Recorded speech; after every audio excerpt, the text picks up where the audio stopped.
Hello, this is Eric Michael Loyd, continuing to read The Relationship Cure by John M Gottman, PhD, and Joan DeClaire. This is by the best-selling author of The 7 Principles for Making Marriage Work, a 5-step guide to strengthening your marriage, family, and friendships.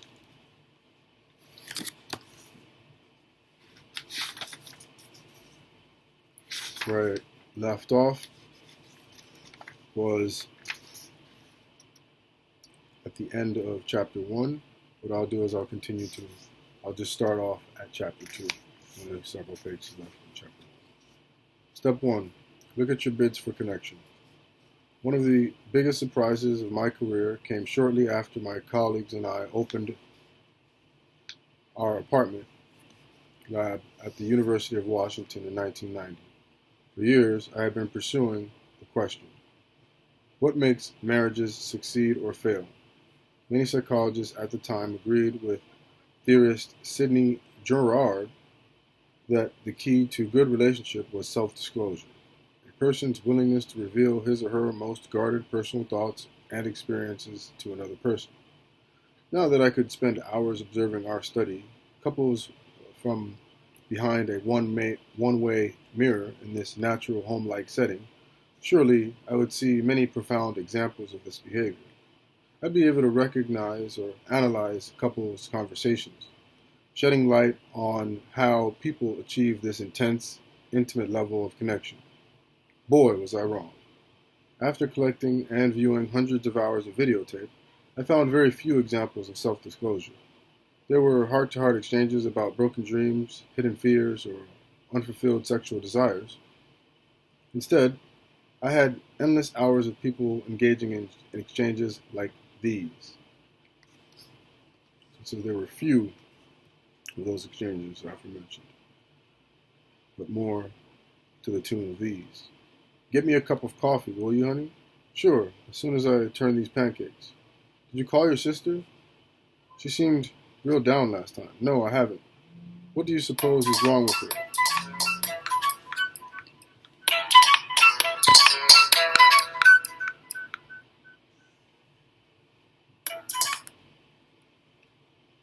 Hello?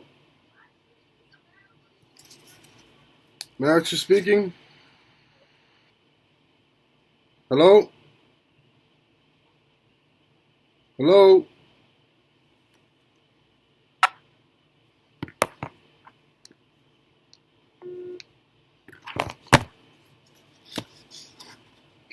Get me a cup of coffee, will you, honey? Sure, as soon as I turn these pancakes. Will you call your sister? She seemed real down last time. No, I haven't. What do you suppose is wrong with her? Here's a funny comic strip. Will you please be quiet? I'm trying to read. Wow. Did you see that double play? Yeah, that was incredible. Listen to this one. A guy goes to a psychiatrist with a duck on his head. Yeah. Okay, so then what? Even couples who scored high on surveys of marital satisfaction spent most of their time talking about such scintillating topics as breakfast cereals, mortgage rates, or baseball game. What a waste of time. I thought to myself, here we've gone to all this effort, and all we're collecting is junk.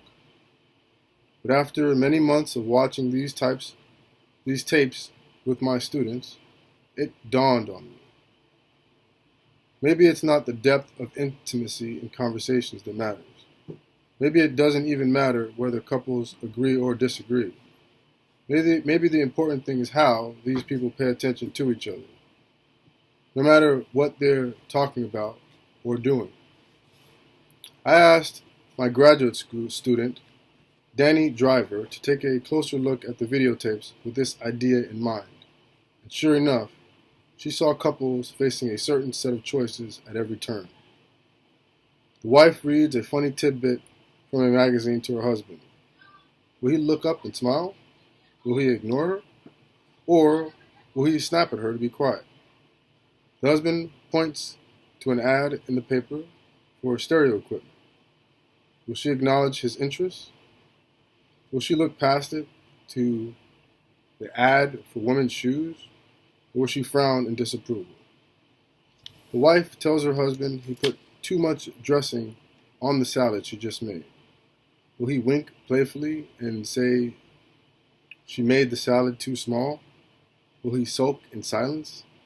Or will he tell her it was a lousy salad anyway? The topic of conversation hardly mattered in these couples. Willingness to connect. Some seem determined to ignore their spouses, no matter how riveting or mundane the subject at hand. For example, we watched one wife completely ignore her husband as he tried to tell her about the harrowing military coup he had witnessed in Spain. In contrast, another couple seemed utterly entranced by one another's descriptions of how their mothers made bread.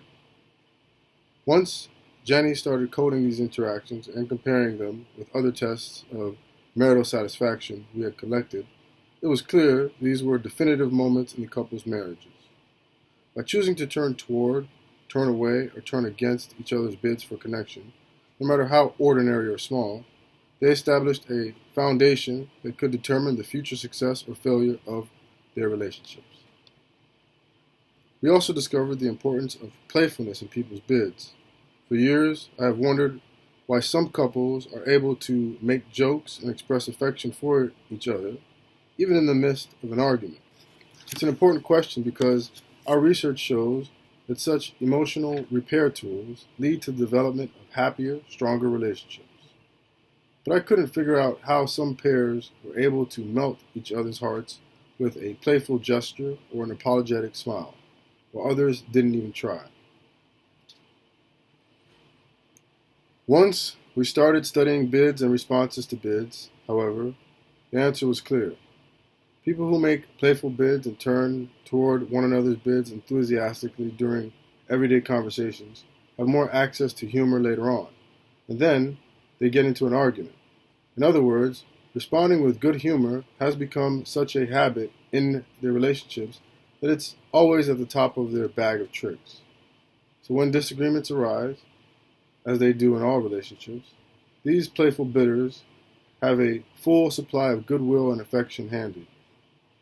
And when they apply it to the argument at hand, it helps to soothe hurt feelings, leading to better problem solving and more harmonious relationships. In this chapter, you'll get a closer look at the anatomy of this very fundamental unit of emotional communication, the bid and the response to the bid. You'll see how the bid is used in a variety of situations, including marriage, friendship, parent-child, sibling, and co-worker relationships. You'll learn how making and responding to bids successfully contributes to the development of strong, healthy bonds. You'll see how it can be used as a way to immunize relationships against the kind of aggressive, negative interactions that can harm them. You'll also have a chance to evaluate how you and the most important people in your life bid and respond to bids. Then you can apply all of these lessons to your own relationships, discovering better ways to connect with others. Next part is how bids work on page 29. Thank you.